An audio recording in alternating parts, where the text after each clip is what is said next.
여러분들 인생 시간을 보내고 계시는데 하나님의 은혜로 날마다 새 힘 내시고 또 하나님 나라 소망하며 힘있게 살아가시는 여러분들 되시기를 간절히 소망합니다. 오늘 이 시간 저는 청함과 택함을 받은 자, 청함과 택함을 받은 자라는 제목 가지고 하나님 말씀 받기를 원합니다. 여러분, 역사를 모르는 민족에게는 미래가 없다라는 말들을 한 번쯤은 들어보셨을 겁니다. 역사를 모르는 민족에게는 미래가 없다. 이 말을 누가 했답니까? 다들 궁금해할 수 있죠. 누가 했는지는 모르지만 궁금해합니다. 왜냐, 너무나 타당한 이야기이기 때문이죠.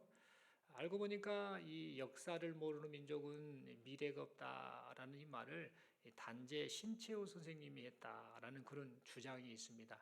조선상고사라는 그 글에 이런 표현을 썼다, 비슷한 표현을 썼다 해서 단재 신채호 선생이 했다라고 주장한 사람들이 있고, 아니다, 영국 수상인 처칠이 한 말이다, 그 양반이 한 말입니다 라고 말하면서 각각 이런저런 주장을 펼치고 있습니다. 중요한 것은 누가 이 말을 했는지는 정확하게 알려지지 않았습니다. 비슷한 말을 했겠죠. 그러나 중요한 특징은 누가 무슨 말을 했든 간에 이 역사를 모르는 민족에게는 미래가 없다라는 말은 누가 들어도 맞는 말이지라는 생각을 하게 되지요. 누가 이 말을 했든지 간에 이 말은 역사의 중요성을 강조하는 말입니다.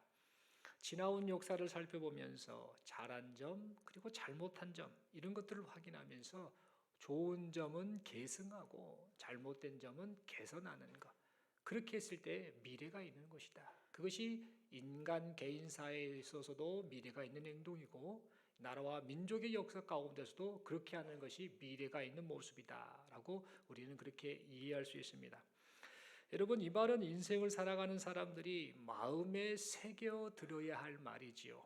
특히 이 말은 구약 성경에 등장하는 이스라엘 백성들에게도 동일하게 적용되는 말입니다.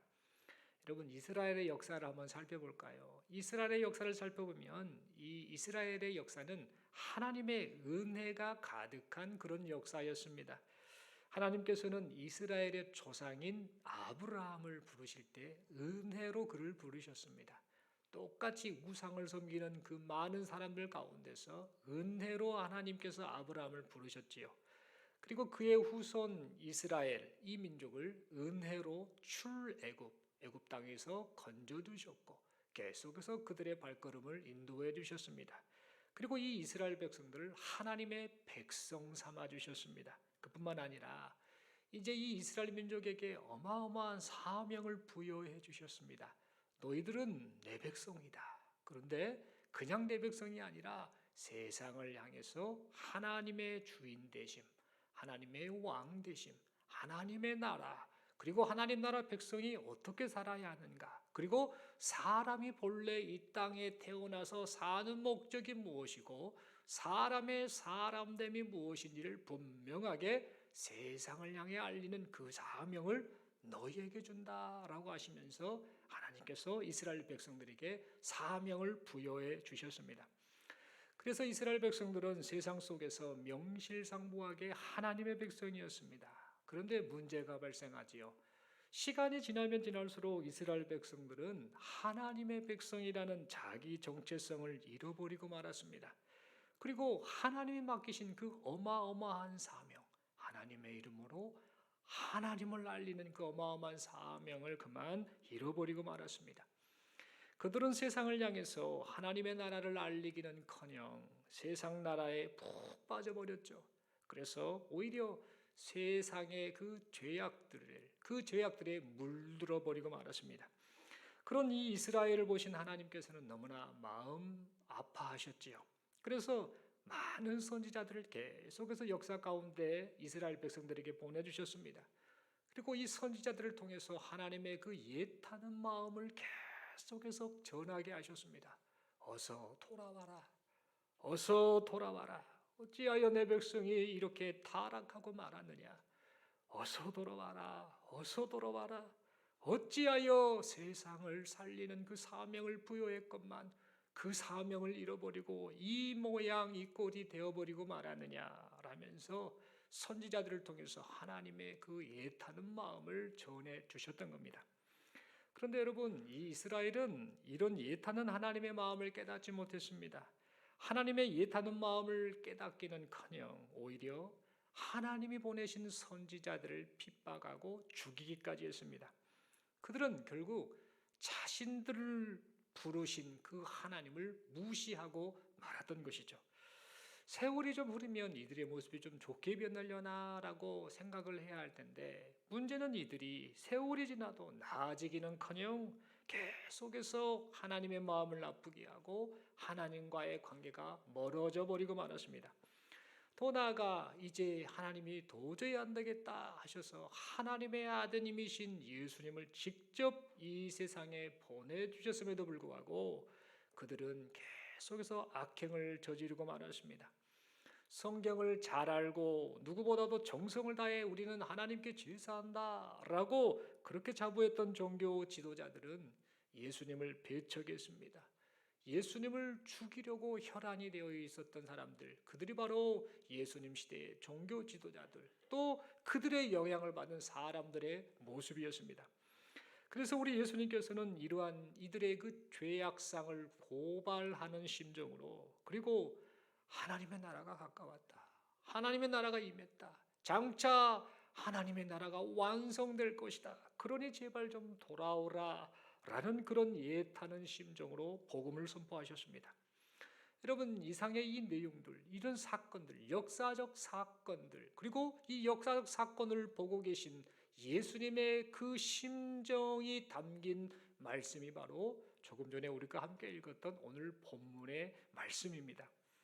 여러분, 오늘 본문 말씀을 보면 예수님께서는 천국에 대해서 말씀하시는데, 천국을 무엇으로 비유하고 계시는가? 천국을 어떤 임금이 자기 아들을 위해 혼인잔치를 베푼 것과 같다라고 그렇게 말씀하시면서 그 이야기를 시작해 가셨습니다. 어느 날이었습니다. 어떤 임금이 아들을 위해 혼인잔치를 준비하면서 종들을 보내서 여러 사람들을 초청했습니다. 그런데 초청을 받은 사람들이 혼인잔치에 가는 것을 싫어했던 겁니다. 임금이 초대한 혼인잔치인데, 일반 사람도 아니고 임금이 초대한 혼인잔치인데 초대를 받은 사람들이 감히 참석하기를 꺼려했던 것입니다. 그런데 이 임금이 얼마나 인자한 임금인지 화를 내지 않습니다. 이런 건방진 것들 봤나 하며 화를 낼 법도 한데 화를 내지 않습니다. 어떻게 했는가? 또다시 다른 종들을 보냅니다. 그러면서 내가 이것저것 다 준비했어. 우리 아들을 위한 혼인잔치를 배설할 거니까 참석해줘요 라고 하면서 사람들, 혼인잔치에 참석하기를 꺼려했던 사람들에게 재차 말을 하며 그들을 초청했습니다. 하지만 그들은 어떻게 반응했는가? 임금이 보낸 종들을 거들떠보지도 않았습니다. 돌아보지도 않았습니다. 그리고 한 사람은 자기 밭으로 갑니다. 내 할 일이 있어, 내가 우선순위로 여긴 일이 있어 라고 자기 밭으로 갔고, 한 사람은 자기 사업을 하러 가고 말았습니다.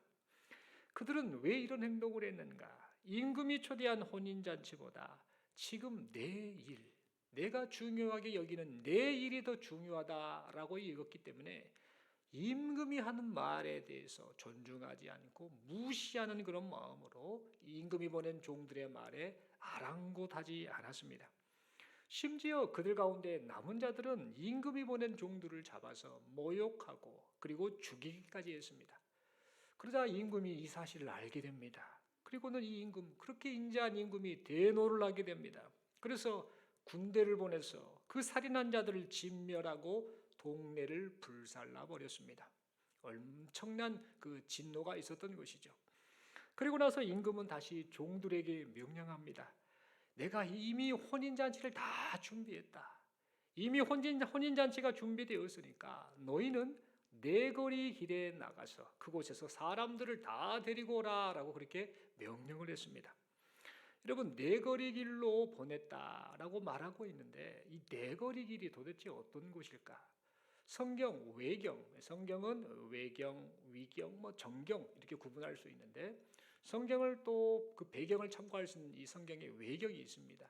이 외경에 시락서라고 하는 그 외경을 참고하면 이 네거리 길은 어떤 곳인가? 천민들이 구걸을 하는 아주 수치스러운 장소를 의미합니다. 그러니까 임금이 사람들에게 종들에게 내거리기로 가라라는 말은 그곳이 아주 천한 사람들이 모여 있는 곳, 천덕꾸러기들이 모여 있는 곳, 수치스러운 그런 장소로 임금이 지금 종들을 보낸 겁니다. 이 말은 무슨 말이냐? 내거리 출구로 가라라고 했던 것은 장소를 따지지 마. 사람 차별하지 마. 누구든지 상관없다. 누구든지 혼인잔치에 다 데려와라. 초대해라. 라는 그런 의미로 그런 명령을 내렸던 겁니다. 그래서 종들은 임금의 명령을 따라서 네거리 길로 가지요. 거기에서 선한 사람이든 악한 사람이든 다 따지지 않고 임금의 명령을 따라 그 많은 사람들을 혼인잔치로 불러 모으게 됩니다. 그래서 혼인잔치에 사람들로 바글바글하게 됩니다. 엄청난 사람들이 몰려온 겁니다. 그런데 그때 임금이 손님들을 보러 들어갔다가 한 사람을 발견합니다. 알고 보니까 그 사람은 어떤 사람이었는가? 예복을 입지 않은 채 그 혼인잔치에 참석한 사람이었던 겁니다. 그리고는 그를 향해서 임금이 말하죠. 왜 예복을 입지 않고 여기 들어왔느냐라고 물었습니다. 그러자 이런 그 질문에 대해서 그 사람이 아무런 대답을 하지 못하지요. 여러분, 임금이 예복을 입지 않은 사람에게 이렇게 물었던 것은 당시 그 문화적 상황을 고려해 봤을 때 너무나 당연한 질문이었습니다. 당시 근동 국가들의 왕실 또는 이 부잣집에서 혼인잔치를 배설할 때는 수일 전 또는 수개월 전에 이제 사람들에게 초청장을 미리 보내는 그런 일들을 행했습니다. 그것이 당연한 관습이었죠. 그리고 초대에 응한 그 손님의 수에 맞춰서 음식을 준비하고 또 여러 가지 많은 것들을 준비하는데 그 중에서도 그 잔치를 배설하는 왕이나 부잣집 그 사람들에게 있어서 가장 중요하게 여기며 준비했던 것은 바로 혼인잔치에 참석하는 사람들의 예복이었습니다. 그래서 부자나 이 왕들은 항상 많은 예복을 창고에 가득 보관해뒀다고 합니다. 그리고 많은 그 예복을 구입하기 위해서 자신의 많은 그 비용을 들여가면서까지 예복을 준비했다고 합니다. 그리고 그렇게 준비한 예복을 혼인잔치 전에 초대한 손님들의 집으로 먼저 보내주거나 또는 당일날 혼인잔치에 들어온 사람들 그들에게 즉시 다 나누어주면서 그 옷을 입도록 했다고 합니다. 그래서 예복을 선물 받은 손님들은 어떻게 했는가? 자신들이 지금 입고 있는 그 옷 위에다가 그 잔치를 배설한 왕이나 부잣집 그 사람이 준 그 예복을 걸쳐 입습니다. 그럼으로써 어떤 효과를 나타나게 됐는가?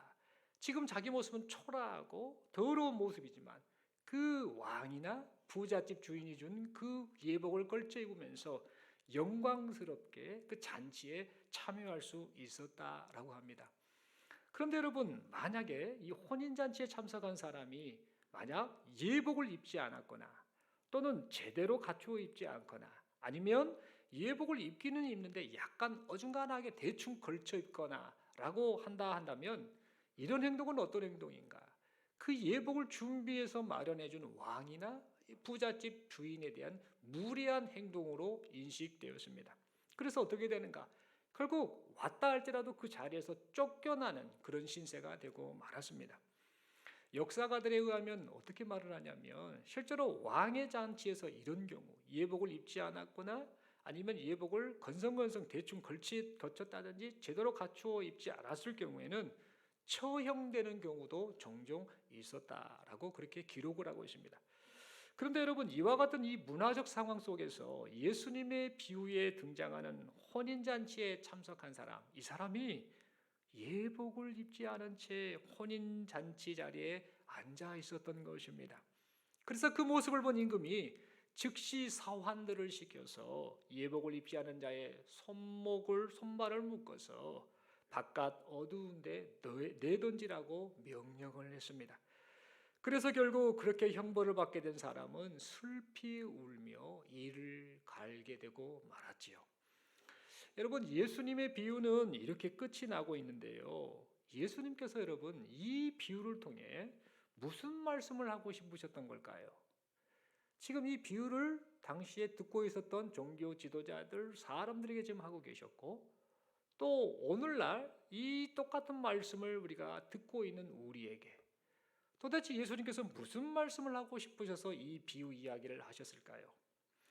여러분, 예수님께서는 이 비유를 통해서 하나님께서는 지금도 하나님 나라를 선포하시고 천국 혼인잔치로 지금 초대를 하시고 계시건만 마음이 완악한 사람들이 하나님의 부름을 계속해서 거부하고 있어. 이것을 보면 내가 너무 마음이 안타까워라는 그런 의미로 경고의 메시지를 지금 하고 계신 것이었습니다. 그리고 예복을 입은 자만이 혼인잔치에 들어갈 수 있는 것처럼 갈라디아서 3장 27절에 기록된 말씀이지요. 누구든지 그리스도와 합하기 위하여 세례를 받은 자는 그리스도로 옷 입었느니라 라는 이 말씀과 같이 오직 예수 그리스도만을 믿고 의지하는 자만이 천국 잔치에 들어갈 수 있다라는 사실을 다시 한번 강조하면서 이 비유의 말씀을 지금 하고 계신 것입니다. 그런데 여러분, 당시 사람들이 이런 예수님의 예타는 마음을 몰랐습니다. 그러면서 계속해서 천국 잔치와는 동떨어진 인생을 살고 있었던 겁니다. 그래서 우리 예수님께서 이 비유의 결론으로 청함을 받은 사람은 많다. 그런데 택함을 입은 자가 적다라고 말씀하시면서 천국 복음을 받아들이지 않는 사람들에 대한 안타까운 마음을 표현하셨습니다. 다시 말해서 이런 의미로 우리 주님이 말씀하셨지요. 지금 하나님께서는 사람을 천국 백성 삼기 위해 은혜로 부르고 계시는데 그 초대에 응하는 사람이 없구나. 너희가 그 하나님의 초대에 응한다라고 말은 하면서도 너희에게 천국 백성이 되기 위한 유일한 조건인 나, 예수 그리스도, 나를 믿고 의지하는 참된 믿음이 너희에게 없구나. 그러면서 너희는 너희 스스로 내가 지금 천국 잔치에 참여하게 되었다라고 착각하고 있구나 라는 의미로 청함을 받은 자는 많되 택함을 입은 자는 적으니라 라고 말씀을 하셨던 겁니다. 사랑하는 성도 여러분, 그러므로 우리는 이 말씀을 생각하며 장차 있을 천국 잔치에 참여하도록 우리를 부르시는 하나님의 그 부르심에 대해서 내가 지금 어떠한 마음 자세, 내가 지금 어떠한 신앙 상태로 지금 살아가고 있는지 우리 자신을 돌아보아야겠습니다. 혹시 임금의 초청을 듣고도 혼인잔치에 참석하기를 싫어했던 사람들, 재차 간청하며 초대하는 그 임금의 부르심을 듣고도 돌아보지도 않았던 사람들, 임금의 초대보다 내일이 바빠, 내일이 더 중요해라고 그런 일들을 추구하며 사는 그 사람들의 모습, 이들의 모습이 혹시 지금 오늘을 살고 있는 우리의 모습은 아닌지 우리 자신을 돌아보아야겠습니다. 하나님께서는 지금도 세우신 일꾼들, 하나님이 하나님의 말씀을 전하도록 세우신 그 일꾼들을 통해 하나님 나라의 완성이 가까웠다, 돌아오라라고 그렇게 선포하고 계시는데 세상 일에 마음이 빼앗겨서 하나님 나라를 기다리지도 않고 심지어 하나님 나라를 잊고 살고 있지는 않는지 우리 자신을 돌아보아야겠습니다. 여러분, 세상 사람들이 하나님 나라에 관심이 없는 것은 어느 정도 납득이 되지요. 복음을 받아들이지도 않고 들어보지도 않고 관심도 없는 그런 사람들이 하나님 나라에 무슨 관심이 있겠습니까? 그들이 하나님 나라에 관심이 없다라고 하는 것은 그래, 그럴 수 있겠지라고 납득이 되는데, 문제는 만약 교회 공동체 안에 속한 성도라고 하는 우리가 세상 일에 마음이 빼앗겨서 하나님 나라를 기다리지도 않고 하나님 나라를 잊고 살고 있다라고 한다면 이런 우리 모습, 이런 우리의 마음 상태, 이런 우리의 삶을 보시고 우리 주님이 과연 뭐라고 말씀하실까? 그런 생각을 해보게 됩니다. 여러분, 천덕꾸러기와 같은 자신, 이런 사람을 혼인잔치에 초대해준 그 임금의 은혜를 잊어버리고, 그리고 임금이 반드시 이거 입어야 돼, 예복 입어야 돼 라고 나누어진 그 예복은 입고 있지도 않고, 그러면서 자기 마음대로, 자기 마음 내키는 대로 혼인잔치의 기쁨만을 누리려고 하는 그런 그 완악한 사람, 교만한 사람, 예복을 입지 않은 사람의 모습이 혹시 지금 내 모습이지는 않은가라는 그런 생각도 해보아야겠습니다. 다시 말해서 천국은 가고 싶어 하면서도 세상 사람이나 예수 믿는 사람이나 전부 천국은 다 가고 싶어 하지 않습니까? 그런데 천국은 가고 싶어 하면서도 천국 백성이 되는 유일한 조건이신 예수 그리스도, 그분을 진실로 믿고 의지하는 참된 믿음이 없이 그저 자기 방식대로 신앙생활하면서 자기 내키는 대로 신앙생활하면서 스스로 생각하길 나는 천국 백성이다, 천국 백성이 되었다라고 그렇게 행세를 지금 우리가 하고 있지는 않는지 우리 자신을 돌아보아야겠습니다. 그래서 설마 초청을 거부해도 마음이 너그러운 저 임금이 설마 우리에게 진노하시겠나? 라며 임금의 초청을 거부하고 무례하게 행동했던 그 사람들의 완악한 모습을 이제는 우리는 담지 말아야겠습니다. 또한 천한 사람들에게까지 종을 보내서 혼인잔치에 불러주실 정도로 사랑이 많은 임금이 설마 예복을 입지 않았다고 뭐라고 하시겠나? 분명 쫓아내지 않을 거야 라고 하는 자기 생각, 자기 고집, 아니란 마음, 엉뚱한 믿음, 이런 모습이 혹시 우리에게 있다라고 한다면 이 모든 것을 과감히 내려놓아야겠습니다. 여러분, 설마라는 단어를 여러 번 반복해서 말씀드렸는데요, 설마가 사람 잡는다라는 말을 여러분들은 잘 알고 계실 겁니다. 여러분, 오늘 예수님의 이 비유의 말씀의 내용을 보면요, 그 설마가 사람을 잡았습니다. 임금의 초청을 거절한 이 사람들 모두 어떻게 됐습니까? 모두 진멸을 당했습니다. 혼인잔치에 왔으나 예복을 입지 않은 사람은 어떻게 됐습니까? 뭐 괜찮겠지, 설마. 그 설마했던 예복을 입지 않은 사람이 손발이 묶여 바깥 어두운 곳으로 내쫓김을 당하고 말았습니다. 여러분, 이 예수님의 이 비유는요, 단순한 이야기가 아닙니다. 그냥 그런 이야기가 아니라 실제 이 사건이 있었고 있을 것이고 장차 나타날 것이라는 그런 의미로 하신 말씀입니다. 예수님께서 임금이 노하여 군대를 보내 진멸시킨다라고 하셨던 이 말씀은 실제로 예수님께서 이 세상에 오시기 전에, 지금 이 본문의 말씀을 하시기 이미 전에, 수백 년 전에 이미 이루어진 사건이었습니다. 예수님이 이 세상에 오시기 전에 하나님의 부르심을 줄기차게 거부했던 사람들, 북이스라엘 사람들, 남유다 사람들, 이들은 각각 계속해서 하나님의 말씀을 거부했습니다. 돌아와라 라고 그 외치시는 하나님의 음성에 귀를 기울이지 않았습니다. 세상이 좋아서, 세상 쾌락이 좋아서, 내일이 바빠서 계속해서 자기 살고 싶은 인생을 그렇게 살고 말았습니다. 그런 이 북이스라엘 사람들, 남유다 사람들은 BC 722년 그리고 BC 586년 각각 아수르와 바벨론에 의해서 완전히 진멸당하고 말았음을 보게 됩니다. 그리고 예수님께서 이 비유를 말씀하신 이후에도 또다시 이와 비슷한 사건이 또 발생했음을 보게 됩니다. 예수님께서 이 비유의 말씀, 오늘 본문의 말씀을 하신 지 한 40여 년이 지난 이후에 AD 70년경에 하나님이 보내신 예수님의 말씀을 듣고도 듣지 않고 거부하고 배척했던 유다 사람들, 이들이 결국 어떻게 된 줄 아십니까? 로마의 이 티투스 장군에 의해서 완전히 예루살렘이 함락되고 완전히 초토화되는 일이 발생하고 말았습니다. 이처럼 지금 이 비유의 말씀은 그냥 단순한 이야기가 아니라는 겁니다. 이스라엘의 역사를 보니까 계속해서 하나님을 거부하고 말씀을 듣지 않고 하나님을 멀리하는 그 과거의 모습이 사실은 결국 진멸로 나타났고 장차 이 일이 나타날 것이다라고 하는 예수님의 예타는 그 심정이 담긴 그 말씀이 바로 오늘 본문 비유의 말씀이라는 겁니다. 그런데 여러분, 중요한 사실이 있습니다. 이 중요한 사실이 뭔가? 예수님께서 말씀하신 이 비유의 이 말씀은요, 이 말씀의 성취가 여기에서 끝나지 않았다라는 사실입니다. 예수님께서 하신 이 말씀, 이 비유의 말씀은요, 마지막 날에 있을 하나님의 최종 심판을 예고하는 말씀입니다.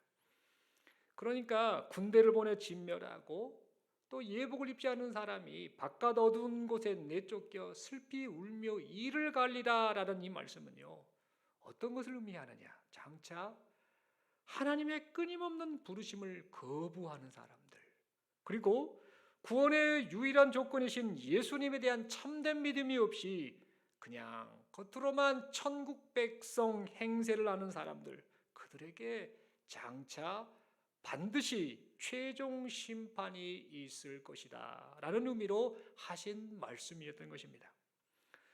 사랑하는 성도 여러분, 그러므로 우리는 오늘 우리에게 하신 이 예수님의 말씀을 마음에 새겨야 합니다. 그러면서 무엇을 생각해야 되는가? 신앙생활을 어영부영하는 신앙생활을 하지 말아야 합니다. 예수님을 믿되 제대로 믿어야 합니다. 무엇보다도 참고 기다려주시는 하나님이 또 참아주시지, 또 나를 용서하실 거야, 하나님이 내 마음을 아실 거야, 다 이해하실 거야, 하나님이 인자하신 하나님이시잖아 라고 생각하면서 참고 기다려주시는 하나님의 그 인내를 시험하지 말아야 합니다. 또한 교회 공동체 안에 속해 있는 우리 모두는 내 생각, 내 기준대로 신앙생활하려는 그 고집을 제발 버려야 합니다. 여러분, 예복을 입지 않아서 혼인잔치에서 쫓겨난 그 사람, 여러분, 그 사람도 분명 이 예복 입어야 됩니다 라는 말을 안 들었겠습니까? 본문은 그것까지 자세하게 말을 하지 않습니다만 뻔한 이야기 아닙니까? 예복 입으라고 주십니다. 예복 입으세요라고 모든 사람이 다 입었는데 이 사람 한 사람 안 입었는데, 그 사람 역시 예복 입어야 합니다, 예복 입지 않으면 안 됩니다, 혼인잔치 참여 못합니다 라는 말을 안 들었겠습니까? 그 사실을 몰랐겠습니까? 분명 들었고 알았을 것입니다. 하지만 임금의 말을 존중히 여겨서 예복을 입었던 다른 사람들과는 달리 예복을 입지 않은 사람은 끝까지 자기 생각대로, 자기 고집대로 그렇게 고집을 피우다가 결국 혼인잔치에서 내쫓김을 당하고 어두운 곳에서 슬피 울며 이를 갈고 말았습니다. 여러분, 중요한 특징이 있습니다. 혼인잔치에 와서 예복을 입지 않은 사람이나 처음부터 그 임금의 초청을 거부했던 사람이나 둘 다 이 두 부류 사람들 모두가 동일한 공통점을 가지고 있습니다. 그것은 뭐냐? 임금의 말을 존중하지 않았다라는 겁니다. 임금을 무시했다라는 겁니다. 그리고 자기 생각, 자기 고집을 가지고 그렇게 반응하고 말았다는 겁니다. 그 결과가 동일한 심판으로 나타나고 있음을 보게 된다는 겁니다. 여러분, 이처럼 오늘날 자기 마음대로 신앙생활하는 사람이 참 많은 것 같습니다. 오늘날 이 시대가 이 포스트 모더니즘 시대 아닙니까? 절대 진리를 부정합니다. 다 자기 말이 옳습니다. 다 내 생각이 옳습니다. 모든 것의 중심이 자기 자신입니다. 그래서 자기가 좋으면 듣고 자기가 싫으면 거부하는 그런 시대를 우리는 살고 있습니다. 그러다 보니 성경도 자기 생각대로 해석하지요. 하나님의 구원도 자기 생각대로 정의를 내립니다. 하나님의 말씀을 들어도 듣고 싶은 것만 듣습니다. 마음에 끌리는 것만 듣고 받아들이고 믿고 싶은 것만 믿습니다. 그 외의 것은 내 생각이 있어, 내 방식이 있어라고 하면서 다 그것들을 배척해버리는 그런 시대를 지금 우리가 살고 있습니다.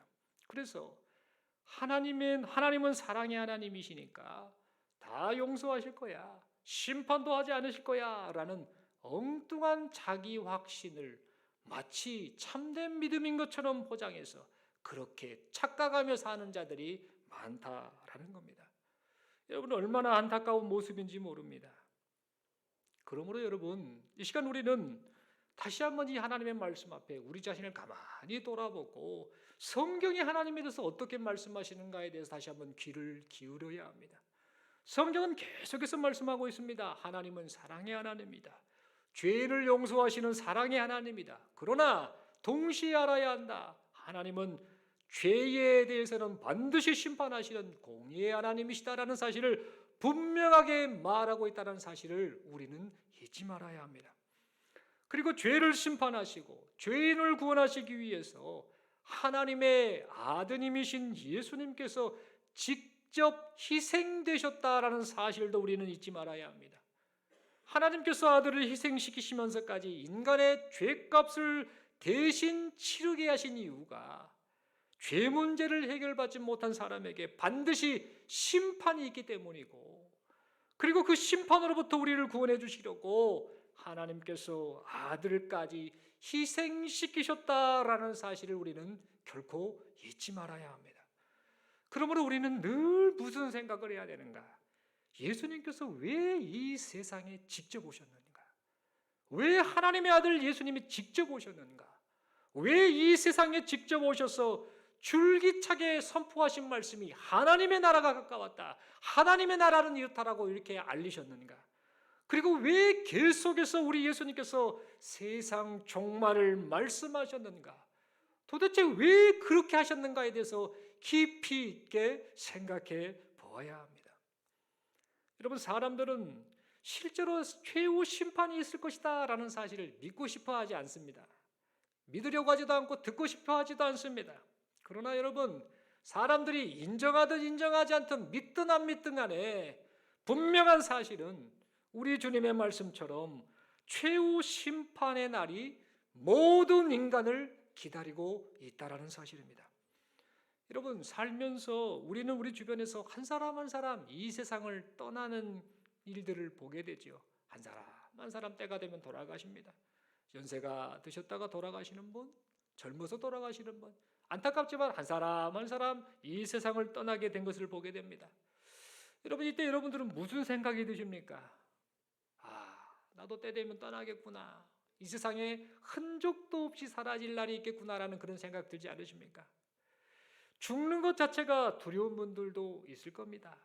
그러나 장차 있을 하나님의 최종 심판을 명심하며 사는 성도라라고 한다면 죽음에 대한 두려움보다는, 이 성도의 입장에서 죽음보다는 심판주 되시는 하나님 앞에 내가 서야 한다라는 사실이 정말 두렵고 떨리는 그 일이 아니겠습니까? 여러분, R.C. 스프롤 목사님, 이 신학자, 이 개혁주의 신학에서 굉장한 영향력을 끼친 이 스프롤 목사님이, 이 신학자가 웨스트민스터 신앙고백 이 해설책을 이제 작성해서 해설집을 내서 이런저런 많은 사람들에게 영향을 주고 있는데, 그 책의 내용 중에 이런 내용, 자기와 관련된 하나의 그 일화를 기록한 내용이 있습니다. 어떤 이야기를 했냐면, 그가 예전에 현대 철학을 학교에서 가르쳤다고 합니다. 이제 뭐 신학자임과 동시에 현대 철학에서도 많이 하는 그런 뛰어난 학자인데, 그가 현대 철학을 가르칠 때에 그 많고 많은 학생들 가운데 아주 명석한 한 학생이 있었다고 합니다. 이 친구는 신앙생활로 참 잘하고 또 공부도 열심히 하고 굉장히 뛰어난 친구였다고 합니다. 이 친구가 나중에 이제 학교를 졸업하고 대학을 가는데, 그 대학 중에 하버드 의과대학, 하버드 대학은 세계에서 가장 최고의 대학 아닙니까? 거기에서도 또 의과되면 얼마나 공부를 열심히 했겠습니까? 하버드 의과대학에 진학한 이후에 진학을 하게 됐는데, 이때 전공했던 그 전공이 정신의학과 신경생물학을 전공했다고 합니다.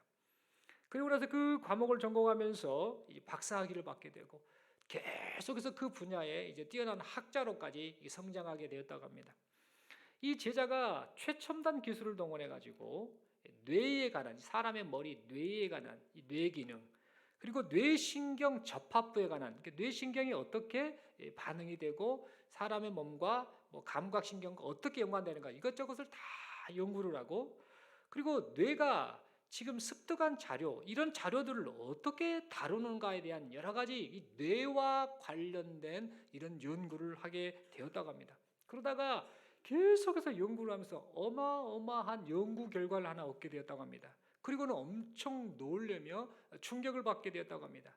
그 내용이 뭔가, 이 뇌에 대해서 연구를 하다 보니까 우리 세계에서 가장 뛰어난 학교라고 하는, 가장 유명한 학교라고 하는 하버드 의과 그 전공 박사가 하는 말이, 사람이 살면서 생각하는 것, 말하는 것, 느끼는 것, 보는 것, 듣는 것, 행동하는 것, 모든 삶의 모든 영역, 모든 경험이 우리는 모르고 있지만 사람의 뇌에 그대로 기록되고 있다는 사실, 이것을 알게 된 겁니다.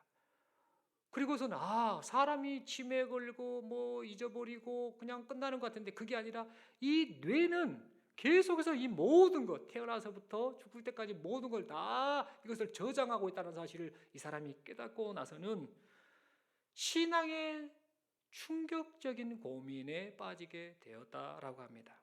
어떤 고민을 했는가? 성경은 주님이 나중에 이 세상에 다시 오실 것이고 때가 되면 말세에 하나님의 최종 심판을 받게 된다라고 말씀하시는데, 그때 하나님 앞에 섰을 때에 하나님이 이렇게 최종 심판하시겠다라는 그 의학자로서의 생각을 했답니다. 어떤 생각인가? 하나님이 분명 사람들의 그 머릿속에 있는 뇌 있지 않습니까?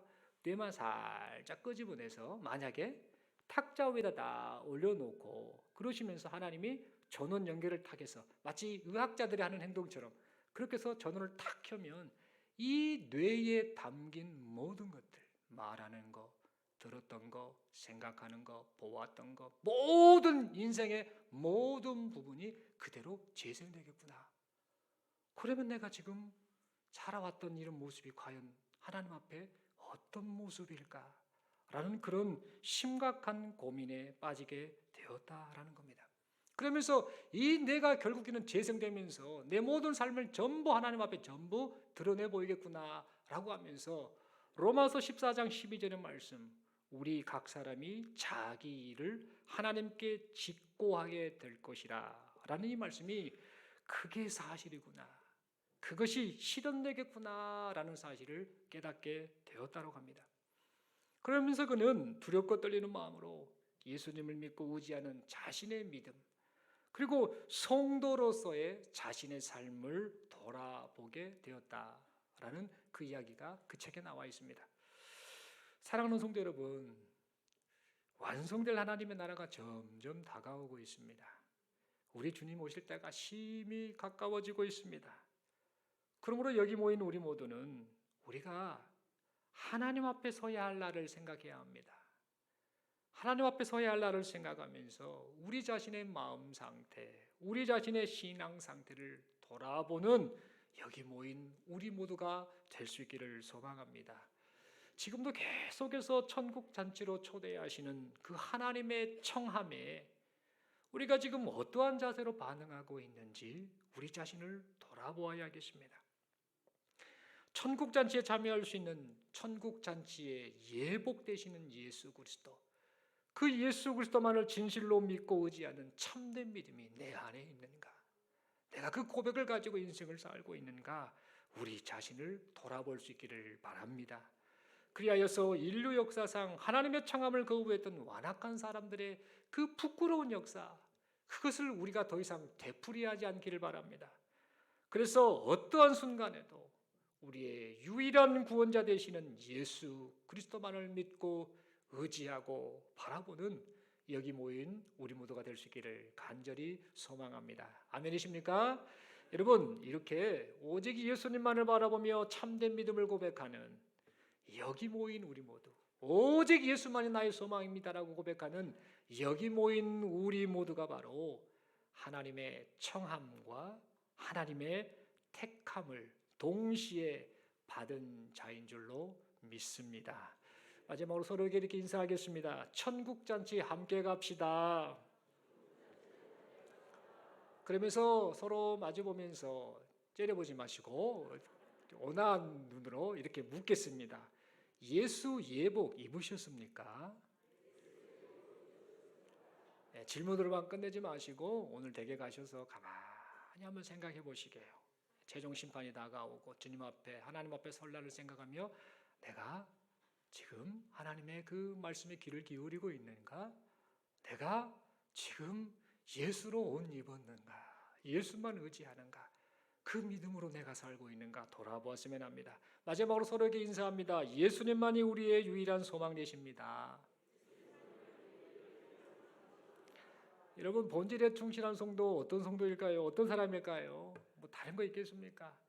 천국 혼인잔치 고대하면서 예수님 잘 믿고 그분 의지하고 우리에게 주어진 인생 시간을 주를 위해 살고 주님이 원하신 대로 사랑하며 살고 주님이 원하시는 대로 생명 살리는 일을 위해 그렇게 살아가는, 세상과는 구별된 그리스도인으로 살아가는 이 모습이 바로 본질에 충실한 성도의 모습이 아니겠습니까?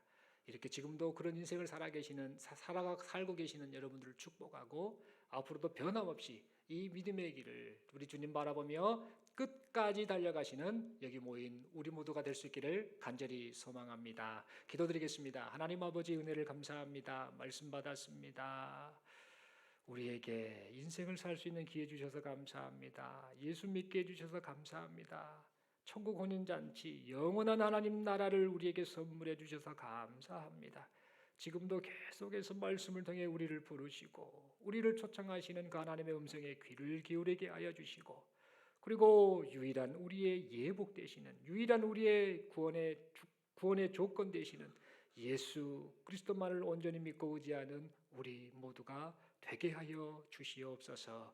이런 인생, 하나님 앞에 영광 올려드리는 인생 살게 하여 주심을 믿고 감사드리오며 우리 주님 예수님 이름으로 기도드리옵나이다. 아멘.